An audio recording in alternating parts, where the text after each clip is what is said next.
민족 대명절 설을 앞두고 서울 집값이 또 심상치 않습니다. 지난 추석 때는 너무 올라서 문제라던 집값이 이제는 너무 떨어져서 문제라고 하는데 시장에서 도대체 무슨 일이 생기고 있는 것인지 오늘 좀 알아보겠습니다. 부동산 공식 자문위원 박종복 원장님 모시고 살펴보겠습니다. 어서 오십시오. 예, 안녕하세요. 네. 집값이 떨어져도 집값이 올라도 항상 부동산계의 키다리 아저씨 같은 박종복입니다. 오늘 좋은 정보 많이 풀고 가겠습니다. 오늘 멘트들이 다 예술이야 그냥. 멘트를 준비해 오셨어요? 무슨 아니. 일장합니까? 그냥 항상 머릿속에 그러니까 공식 자문위원이 되시니까 이제 이게 술술 나오시는 것 같아요. 네, 뭐 항상 저는 사는 게 이제 외부자들의 시청률과 국민들한테 좋은 정보를 주는 게 저희 낙입니다. 아니, 오늘 정말 기대 많이 할게요. 예. 아니 근데 집값이 그냥 조울증 상태잖아요. 그러니까요. 지난번에 나왔을 때 완전 조증 상태였다. 지금 좀 울증 상태잖아요. 뭐가 문제인 겁니까? 이래도 되는 건가요? 일단 그 전체적으로 집을 가지고 계신 분들이 그분들이 본인 집값이 오르길 따로 뭐 행동하는 게 없거든요. 과연 뭐 종교적으로 정한수를 떠놓고 빈다든가 뭐 절에 등을 단다든가 뭐 11조를 많이 해서 내 집값을 오르게끔 해달라는 건 아닌데요. 그 심리적인 기대감은 있잖아요. 심리적인 기대감도 있지만은 저는 일단은 공약, 정치적으로 규제, 그다음에 개발 이런 거 하나의 시장 움직이는 거예요. 그 집을 가지고 계신 분들이 10년, 20년, 5년 계속 살았던 분들이거든요. 그분은 잘못한 게 없어요. 근데 투기 세력 때문에 그런데 일부 투기 세력들의 잘못된 지식을 가지고 또 정부에서는 어떤 방법으로 현실적인 집값이 얼마고 또 거품이 얼마 정도 되는지를 잘 파악이 좀 부족한 것 같아요. 아까도 뭐 말씀하셨는데 집이 없으시다. 일단 자랑은 아니죠. 네, 자랑은 아닌데. 무능한 아니 뭐 지금 뭐 돈이 없어서 집을 안 샀는지 집을 사면 집값이 떨어질까 봐 안 샀을지는 모르겠지만 제가 이제 오늘 놀라운 고백을 하겠습니다. 이제. 아, 그래요? 뭔가 있으세요? 그렇게 기대는 안 돼요. 세시네 이분 세세요 아주. 뭐 어쨌든 뭐 그 제가 지지난해 말씀드렸던 내용이 있을 거예요. 10월 달에 36억 가던 아파트가 작년 가을에 제가 44억까지 1년 만에 8억이 올라가지고 아주 다 놀라셨었잖아요. 과연 그 집값이 지금 어느 정도 됐을까요? 지금 얼마 됐습니까? 지금은 한 거의 10월 달에 36억 가던 아파트가 작년 가을에 제가 44억까지 1년 만에 8억이 올라가지고 아주 다 놀라셨었잖아요. 과연 그 집값이 지금 어느 정도 됐을까요? 지금 얼마 됐습니까? 지금은 한 거의 지지난해 36억 정도로 다시 원점이 돼 있다고 보시면 돼요. 지금 아니 뭐 나오신 지 6개월 전이잖아요 불과. 그때 없으실 때 저는 출연을 더 했었죠. 제가 선배예요. 횟수는 선배님이지만 와, 아니, 제가 보니까 지금 장 변호사님, 사건이 장변호사님, 다릅니다. 아니 뭐 지금 뭐 이 자리를 노리시는 거예요? 아니 저는 그렇게 고정은 재미가 없더라고요. 나오는 게 치고받는 게 아주 장난 재밌습니다. 아니시죠? 고찰이시거든. 네. 선배님을 대할 때는 부동산 투자도 적절하게 치고 빠지는 게 돈 버는 길이거든. 그렇죠. 그러니까 딱 자칫 잘못 이 아시잖아. 방송이 이제 투기 방송이 됩니다.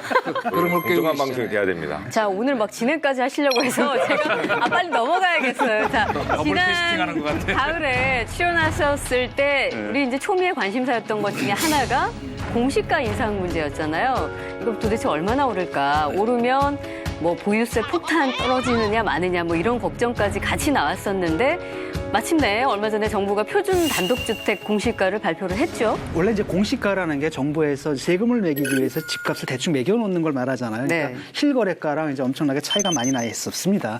그래서 사실 세금을 제대로 못 매긴 거죠. 그래서 그걸 현실화할 필요가 있다고 해서 역대 계속 오르긴 올라왔죠. 근데 올해 조금 많이 오른 것 같습니다. 그래서 지난해보다 전국 평균 9.13%. 그리고 서울이 17.75%고요. 특히 이제 아주 핫플레이스였죠. 용산, 강남, 마포구는 30% 이상 올랐다고 합니다. 사실은 이제 단독주택의 공시 가격이 그동안 상대적으로 아파트에 비해서 낮았던 건 사실이죠. 네. 그러니까 어느 정도 현실화하는 건 맞는데 뭐 세금 폭탄이다 하는 반발 같은 것이 나오냐면은 징벌적 과세는 어떤 경우에도 조세 저항이 나올 수밖에 없는데 지금 가장 피해 입는 사람들이 바로 실수요자. 자기는 그냥 집 한 채 갖고 오래 살고 있었는데 갑자기 세금이 늘어난 사람. 특히 나이 들어서 연금 생활자. 그런 분들이 잘못하면 그 세금 부담 때문에 흔히 우리 얘기하는 하우스 푸어로 전락할 가능성도 있다. 제 생각에는 지금 올해 이제 보유세율이 조금 많이 인상이 됐지만 이거는 비정상의 정상화 과정으로 봐야 될 것 같아요. 왜냐하면 그 사이가 너무 낮았어요. 네. 특히 이제 같은 재산을 갖고 있더라도 같은 시가인데 아파트와 단독주택의 공시지가가 차이가 컸거든요. 아파트는 뭐 시세 한 7, 80%까지 근접해 있었는데 단독주택은 뭐 50%도 안 되는 이런 곳이 많았고. 근데 이제 그 이유는 감정평가를 할 때 이제 그 거래 사례를 비교해서 많이 반영을 하는데 아파트는 거래가 활발하기 때문에 이제 그게 그때그때 반영이 되지만 단독주택은 그렇지 않잖아요. 상대적인 이득을 보고 온 거죠. 단독주택 소유자들이. 그런데 이제 그것을 형평을 맞춰가는 과정이다. 단기간의 급등은 불가피한 면이 있다. 이렇게 보는데요. 미국은 그 매입 가격, 내가 샀는데 집값이 오른 거를 기준으로 하는 게 아니고 매입 가격이 기본인데 중요한 건 뭐냐면 1년에 2% 이상 못 올리게 돼 있어요. 세금을. 기준이 딱 정해져 있기 때문에 아무리 올라가도 2% 이상 못 올리게 돼 있다는 거 첫째. 둘째, 그 저희처럼 무슨 거래세, 양도세, 취득세, 등록세 이런 게 없어요, 미국에는. 그러니까 세금 부담이 적은 거예요, 집을 사고 팔아도. 양도 차익에 대해서도 그게 기준이 52,000불인 걸로 제가 알고 있는데 소득이 52,000불이 안 되는 사람은 5%만 내, 양도 차익에. 게다가 더 중요한 건 이거더라고요. 내가 낸 세금이 나를 위해 또 쓰인다고 하는 신뢰가 있어. 그러니까 내가 세금을 좀 더 내도 우리 지역 발전을 위해서 낸다는 신뢰가 있는데 우리는 세금 걷어다가 일자리만 든다고 54조씩 뿌리고 이런 일이 생기면 사람들이 4대강 되잖아요, 4대강. 그러니까 4대강은 그래도 오늘은 장 변호사님이 하시네. 원래 4대강은 그래도 인프라라도 남았는데 54조는 지금 2년 동안 일자리 9만 개 만들고 허공에 헬리콥터 버릇이 돈을 뿌린 거잖아요. 그 남은 인프라 지금 처리 못해서 거기 또 그래서 비용 들어가잖아요. 어쨌건 왜 지금 이렇게 그 말씀을 드리냐면 사실은 합리적인 과세 제도 아래 내가 내는 돈이 결국은 또 내가 살고 있는 커뮤니티나 나 개인에게 돌아온다. 그런 것들이 아주 체계적으로 합리적으로 게다가 세금을 내잖아요. 보유세를. 그러면 소득에 따라서 그걸 나중에 또 리펀드 해줘. 많은 경우는 60%까지. 근데 우리는 갑자기 어느 날 앉아 있는데 세금이 30%확 늘어. 그러면 당연히 조세정이 생기는 게 맞죠. 그러니까 차제에 한번 좀 국토교통위원이라서 네. 그래도 했으면 좋겠어요. 이런 이야기를 좀 정리는 좀 하고 네. 국가가 하려고 하는 취지는 좀 말씀을 드리는 게 옳을 것 같습니다. 먼저 이제 마지막에 우리 이동관 수석님이 말씀하신 것처럼 2% 3%씩 밖에 올릴 수 없죠. 그렇죠. 세금에 대해서. 근데 또 월세도 못 올립니다. 전월세 상환제를 철저하게 보호하고 있기 때문에 또 가능한 이야기거든요. 그래서 우리 같으면 근데 전월세 상환제가 아직 제대로 실현되지 못하고 있는 이런 현실에서 보면 집값 오르는 만큼 세금 내야 되는 거죠. 먼저 이 전 단계에서 우리가 몇 가지 좀 짚어볼 필요가 있습니다. 이게 과표 기준, 여기 보면 전문가가 나오셨습니다만 과표 기준, 공시지가, 시세 이게 다 다르거든요. 많은 분들이 과표 3억부터 그 세금을 내. 그럼 내 집값이 3억은 넘는데 세금을 내나? 아니거든요. 보통 과표 3억이면 아마 공시지가로 한 12억 정도 될 겁니다. 물론 좀 차이는 있습니다만 시세로는 15억, 18억 정도 합니다. 이것도 부부가 둘이 같이 아파트를 갖고 있다라고 하는 경우에는 부부가 공동으로 30억 이상 재산을 갖고 있는 분들은 세금을 좀 내주십사 하는 게 취지입니다. 자, 이제 두 번째는 그럼 그렇게 해서 집값이 안정화되고 있는데 왜 지금 우리가 공시지가를 다시 올리고 있느냐? 이게 이제 우리 질문의 핵심인 것 같습니다. 공시지가 기준으로 저희가 건보료라든지 많은 세금 총 60가지 행정의 기준이 됩니다. 집값은 잡혔지만 형평의 문제에서 이걸 다시 다루어볼 필요가 있다라는 측면이거든요. 아까 이제 정규 평균 9점 몇 프로 올랐다고는 하지만 실제 지금 우리나라의 이 과세는 공시지가는 53% 정도 됩니다. 그런데다가 아파트는 68% 정도 되거든요. 그리고 일반 주택은 51% 정도 됩니다. 20% 거의 가까이. 대비 한 20% 차이 나는 거죠. 그러니까 아파트는 많이 현실화되어 있습니다. 물론 이것도 지방이 더 현실화되어 있습니다. 서울이 좀 덜 돼 있는 편이고요. 네. 그러니까 공시지가의 51%밖에 현실화율이 안 돼 있는 것을 이번에 좀 맞춰보자. 그래서 우리나라에서 부동산을 1.7% 이상 갖고 있다. 이런 분들이 해당되는 거다. 이런 거 한 가지 말씀드리고 싶고요. 두 번째는 그분들이 그러면 엄청 올랐느냐. 51%라든가 53% 간 겁니다. 단독주택 기준으로 말씀을 드리는 거고요. 난 집 사서 한 군데 산 데밖에 없는데 왜 내가 갑자기 세금을 이만큼 더 내야 되니? 이제 이런 질문도 있으시잖아요. 맞습니다. 보유세 이런 좀 종합부동세에 대해서 이제 이야기하는 핵심은 실거주자는 보호한다는 겁니다. 투기 세력은 차단한다는 게 원칙입니다. 가령 1가구 1주택에 65세 정도 되시는 분, 소위 이제 강남 부동산 많이 갖고 계신 제 주변의 어르신들이 난 은퇴해갖고 이거밖에 없는데 갑자기 이렇게 매기냐 이런 분들이었거든요. 15년 이상 장기 보유했으면 종부세를 최대 70%까지 감면합니다. 실수요자들은 보호하는 거를 방어적으로 만들고 있다. 자, 우리 같은 길에 같은 땅의 면적이 있어요. 똑같아야 될까요? 다르야 될까요? 공시가가. 같아야겠죠? 같아야겠죠. 예. 근데 여기는 5층짜리 건물이 있어요. 여기는 그냥 단독주택이에요. 여기는 5층짜리 건물 수익이 생기잖아요. 네. 그럼 가격을 평가할 때 차도 옵션이 있느냐 없느냐가 있잖아요. 공시가 똑같아요. 저는 공시가 자체는 정말 연구를 더 해야 돼요.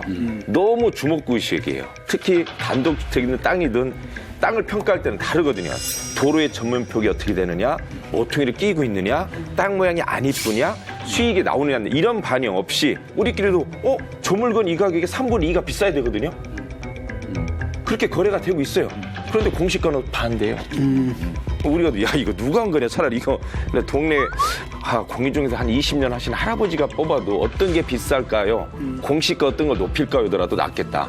너무 우리 현장에서는 말도 안 되는 거. 공시가가 낮은 건 사실입니다. 저희가 볼 때 30% 정도 시세. 그러면 이 지점에서 궁금한 게 네. 공시가 산정을 어떤 방식으로 하는 거예요? 지금 그러니까 현재? 제가 궁금해요. 예. 어떻게 하는지. 제가 말씀을 드리면 예. 이제 정부의 의지가 반영될 수밖에 없고 이게 사실은 제도적으로 보완해야 된다는 원장님의 지적은 저는 옳다고 봅니다.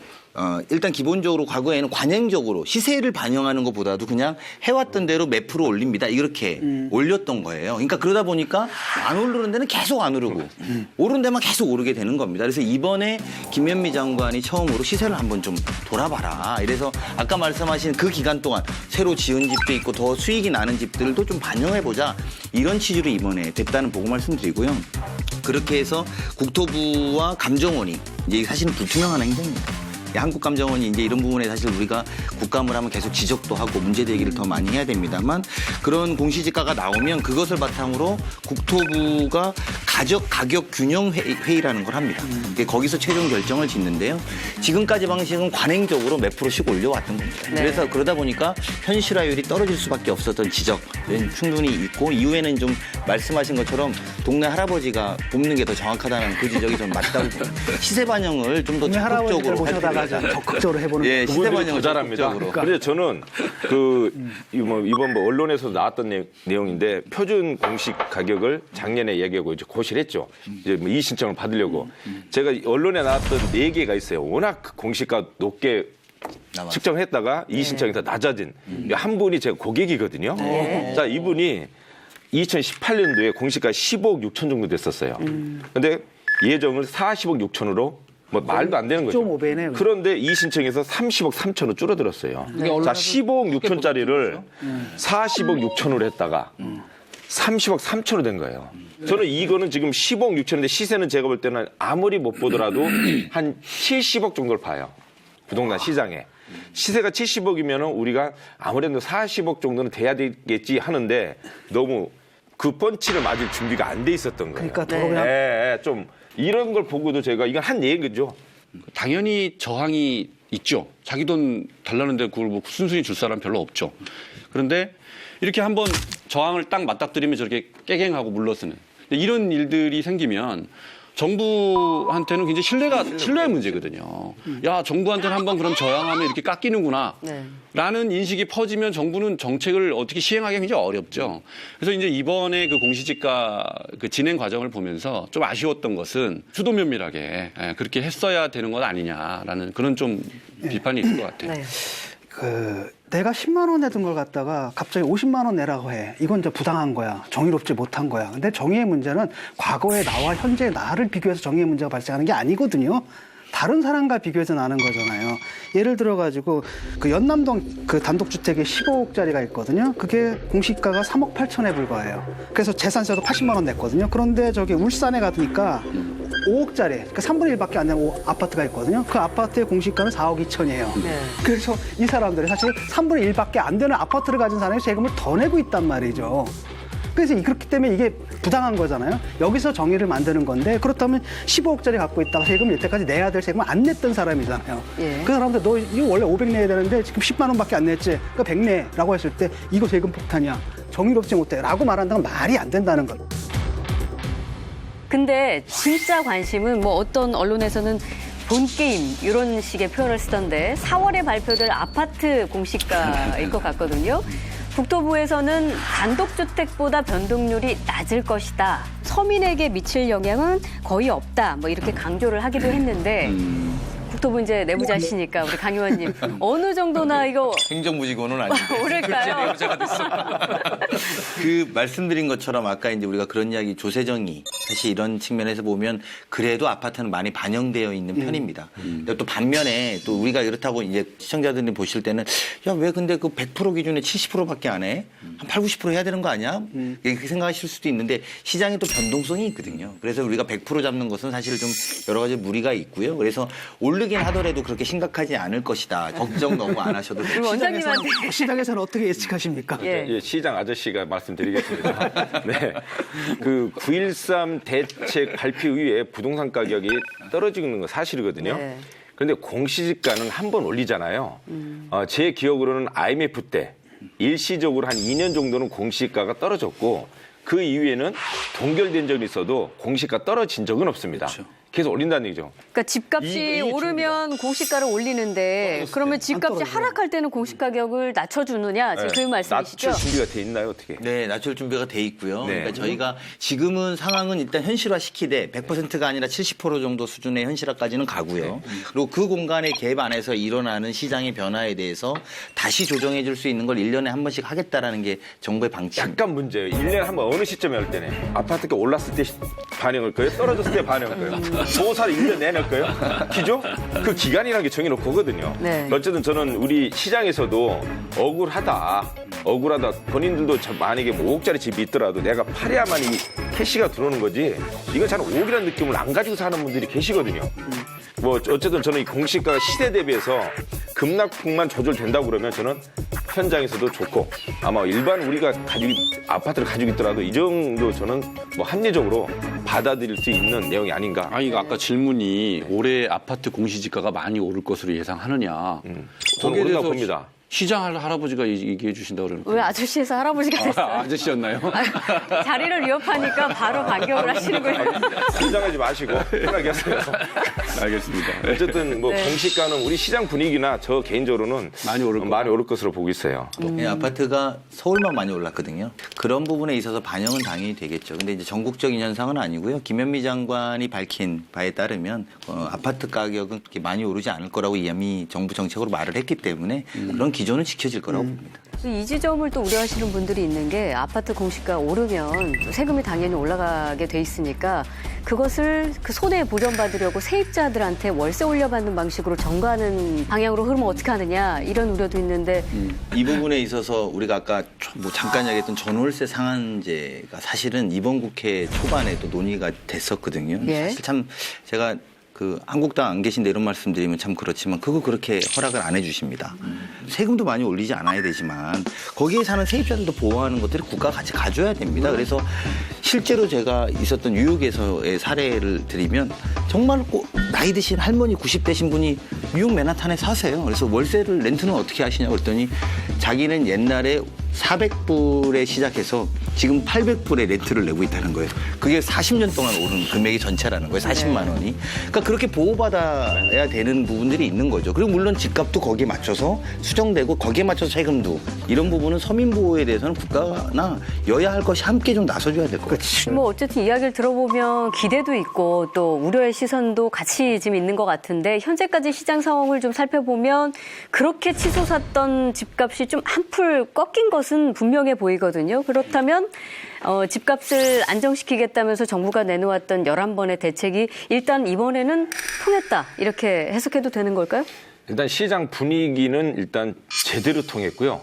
기대 이상의 짧은 기간에 큰 효과를 저는 봤다고 보고 있습니다. 네. 지난해 한 8, 9월 달만 하더라도 강남의 모 아파트는 한 17억 5천 정도까지 갔었어요. 이번에 그분이 팔았는데 13억 3천.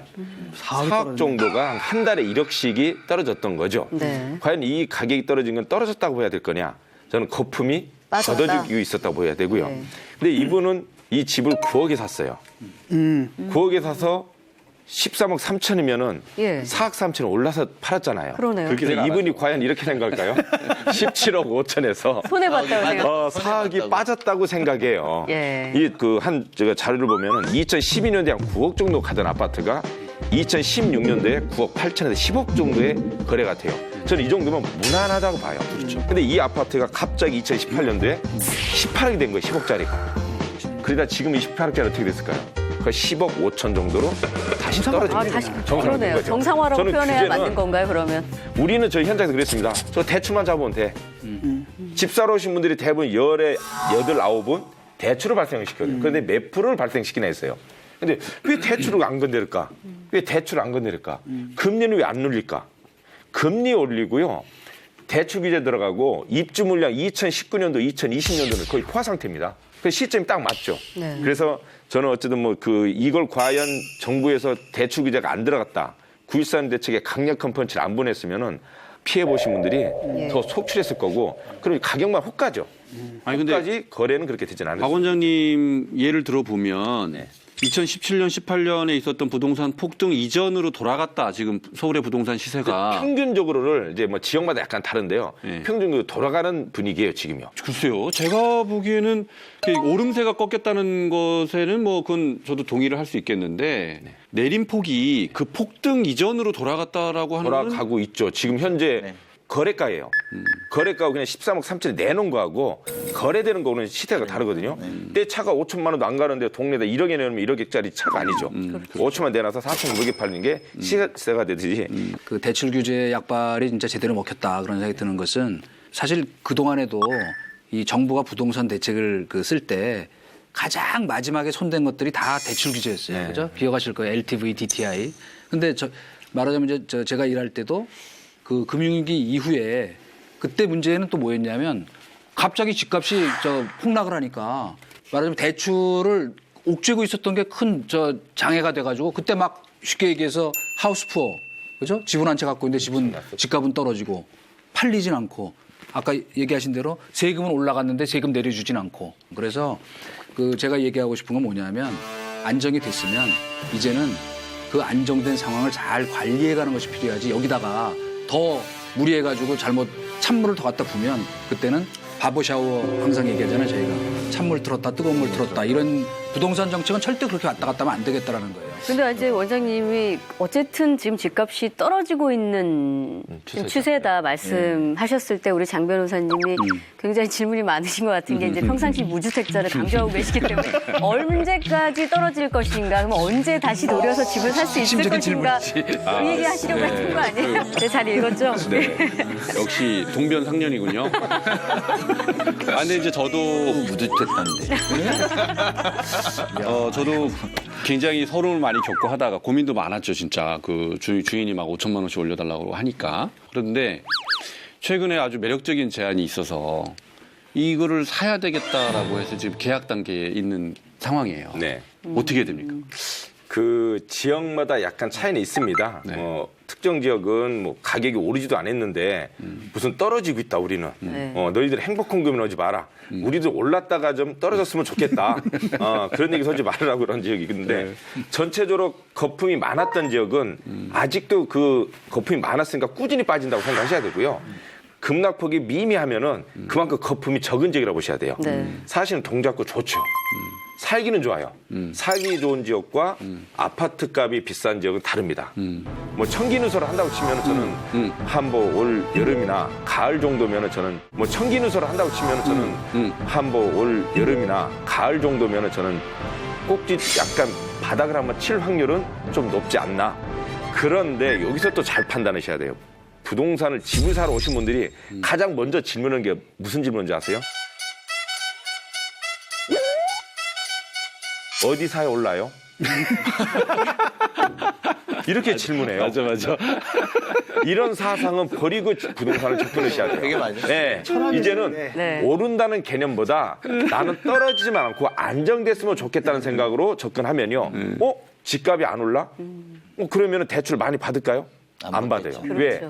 집값이 오르는 지역은 대출 많이 받더라도 남는 장사예요. 이자 내고도 집값 오르니까. 정부에서 지금 공공임대 아파트라든가 아니면 정말 아파트 청약을 잘 이용해서 거의 지금 75% 정도를 지금 그런 물량으로 빼놨거든요. 저는 청약제도 너무 좋았고 지금은 무주택자, 무주택자. 외모 봐서는 거의 뭐 펜트하우스가 있을 것 같은데 참. 이분들 전세값이요 제 집값보다 몇 배 될 거야. 아, 그런가요? 그래서 좀 그런 맞춤형으로만 잘 접근하고 오른다는 개념보다 안정된 생각으로 판단한다면 올 여름과 가을은 아마 눈여겨보실 필요는 있지 않을까. 원장님 말씀이 우리 장 고객님 상담에 만족하셨습니까? 그러니까 그 말씀을 된 너무 얘기야. 복잡하게 하시니까 항상 전문가들은 이게 문제예요. 여러 가지 요건을 말씀하시니까. 근데 그러니까. 동작은 사도 된다 이 말씀이시죠? 사도 되죠. 오케이. 네, 그 대신 그게 맞게끔 사라는 거죠. 가을에 살아. 대출 많이 받지 무리하지 말고. 말아라. 그렇죠. 여름이나 지난번 가을에. 스카이캐슬 때도 뭐 혼자 상담 시간 독점하더니 자기 집 지금 차는 상담 지금 아니 저 변호사가 무주택자 좀 벗어나 보게요 좀. 그 한 가지 지금 뭐 지역에 따라서는 또 집값이 떨어지는 데도 있고 그래서 뭐 깡통 집값이니 또 깡통 전세니 이래서 사실 지금 그 부동산 불황이지 않습니까? 여기에 또 그 피해자가 또 생길 수도 있거든요. 전세값을 못 돌려받는다라든지 그런 가능성은 어떻습니까? 아, 지금 심각한 사태가 벌어지고 있어요. 오히려 집주인이 세입자한테 월세를 주는 집도 있어요. 이해가 안 되시죠? 집주인이 세입자한테 월세를 줘요? 가격이 떨어져서 예를 이거죠. 전세. 집값이 3억일 때 전세 2억 5천을 줬어요. 예. 집값이 한 2억 5천대로 떨어진 거예요. 그럼 전세 가격이 2억 5천 그대로일까요? 떨어졌을까요? 떨어졌겠죠. 떨어졌겠죠. 그래서 집주인들이 집을 전세 놓게 되면 전세금을요. 이자 안 주는 대출이거든요, 그 돈이. 네. 그 돈을 쓰죠. 2억 5천 반할 돈이 없는 거예요. 그렇죠.